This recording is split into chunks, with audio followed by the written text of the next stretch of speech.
Hey guys, আপোনালোক সকলোকে মোৰ প্ৰবিস ব্লগৰ অন্য এটি ভিডিঅলৈ ওয়েলকাম কৰিছো। আশা কৰিছো আপোনালোক সকলোৱে ভালে আছে আৰু আমি এতিয়া গৈ আছো আপাৰ আসাম আৰু ইয়া চাকচোন ৰাতিৰ দৃশ্য। আমি ইয়া নাইট চুপাৰত আছো, মানে ইয়া ৰাতিৰ পৰিৱেশ কেনেকুৱা দেখা হৈছে চাকচোন। মানে ইয়া ফাৰ্স্ট টাইম মানে নাইট চুপাৰত জাৰ্নি কৰা নাছিলো আগতে আৰু এতিয়া প্ৰায় 3:30 মান বাজিছে। ইয়াৰ পৰা আমি তিনিচুকীয়ালৈ যাম আৰু 6টা মানত তিনিচুকীয়া পাই যাম আৰু তাত আমাৰ খুৰাহঁতৰ ঘৰ আছে আৰু তাত আমি ফ্ৰেছ হৈ এনেকৈ মানে ফুৰিবলৈ যাম ৰাতিপুৱা। সো আমি এতিয়া গৈ আছো। চাকচোন ইয়াৰ ৰাতিৰ পৰিৱেশ কেনেকুৱা এটা লাগিছে আৰু আমি পাই গলো ঘৰ। তাত ফ্ৰেছ হলো আৰু সেইখিনি ভিডিঅ' দেখাবৰ নহল। তাৰ পিছত আমি ইয়া লহিত নদী পালো। চাকচোন কেনেকুৱা ধুনীয়া, একেবাৰে ব্লু আৰু গ্ৰীন কালাৰ হৈ আছে পানীবিলাক। তাত আমি অকমান ৰখি ফটো চটো উঠিলো আৰু মানে আমি হঠাতে প্লেনিং কৰিলো যে আমি যেহেতু অৰুণাচলৰ ফালে আহি আছো, পৰশুৰাম কুণ্ডলৈ যাব পাৰি। তেনেকৈ ভাবি আমি গোটেইকেইটাই মানে ওলালো আৰু তাৰে পিছত এইটো মানে ভিতৰৰ সৰু ৰাস্তা, মানে যাৰ বাবে আমি অকমান গাড়ীখন মানে খুব লাহে লাহে যাব লগা হৈছে আৰু সেইটো বাবে মানে দেৰিও হ'ব চাগে হয়তো।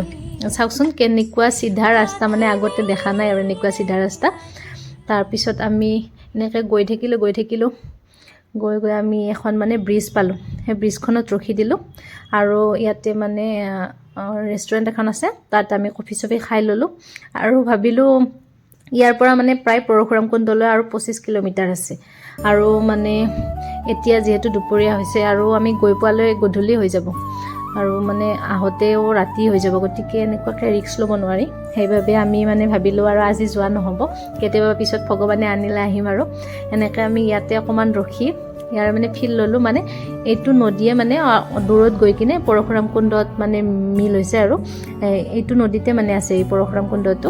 আগত আছে আৰু 25 কিলোমিটাৰ যাব লাগিব ইয়াৰ পৰা, গতিকে আমি ইয়াতে অকণমান ফিলটো ল'লো আৰু চাওকচোন কেনেকুৱা ধুনীয়া পৰিৱেশ। পানীবিলাক একেবাৰে গ্ৰীণ আৰু ব্লু হৈ আছে আৰু তলৰ ফালে একেবাৰে চব দেখা পায়, ইমান ধুনীয়া মানে চাফা পানীটো। আৰু এনেকৈ মানে আমি অকণমান চালোঁ আৰু ইয়াত মানে কিছুমানে গা পাও ধুই আছে আৰু একেবাৰে মোৰ নামিবই মন গৈছে, কিন্তু ওচৰত নাই এনেকুৱা ৰাস্তা নামিব পৰা, এই দূৰলৈকে যাব লাগিব। এই চাওকচোন এইবিলাকে গা পা ধুই আছে আৰু এনেকৈ মানে খুব বেছি ধুনীয়া লাগিছে পৰিৱেশটো। তাৰপিছত আমি ইয়াৰ পৰা আহি গ'লোঁ ৰিটাৰ্ণ। আহি আমি আৰু ৰেষ্টুৰেণ্ট এখনত সোমালোঁ, যিহেতু খুব ভোক লাগিছে, 3টামান বাজিল। গতিকে এইখন চাওকচোন পানীৰ ওপৰত মানে জাহাজখন আছে আৰু ইয়াতে মানে খাব পাৰি, মানে ভাল লাগিছে আৰু পৰিৱেশটো। গতিকে আমি গোটেইকেইটাই ইয়াতে মানে ভাত পানীখিনি খাই ল'লোঁ আৰু ইয়াত ভাত পানী খাই লৈ ইয়াৰ পৰা ওলাই যাওঁতে অৰুণাচলৰ মানে নামচাইত ৰৈ দিলোঁ। তাত বুদ্ধিষ্টসকলৰ গল্ডেন পাগোডা আছে। চাওকচোন কেনেকুৱা ধুনীয়া পৰিৱেশ।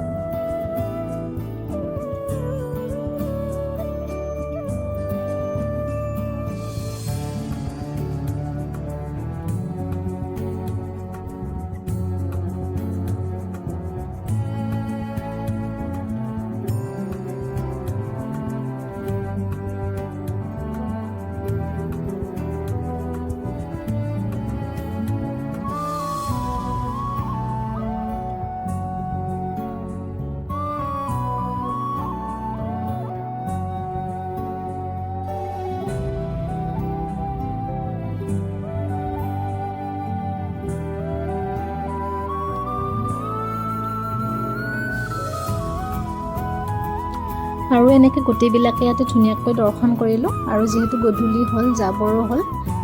ইমান ধুনীয়া পৰিৱেশ, মানে ইয়াৰ পৰা এৰি যাব মনে নাযায়, কিন্তু যাব যিহেতু লাগিব। আৰু আজিলৈ এইটো ভিডিঅ' ইমানখিনিয়ে আছিল আৰু নেক্সট ভ্লগত আপোনালোকক লগ পাম। ক'লৈ যাওঁ, এইকেইটা দিন ক'লৈ যাওঁ আৰু কি কৰোঁ আপোনালোকক দেখাম। ভিডিঅ'বোৰ চাই থাকিব। আজিলৈ ইমানখিনিয়ে আছিল, বাই, ভালে থাকক সকলোৱে।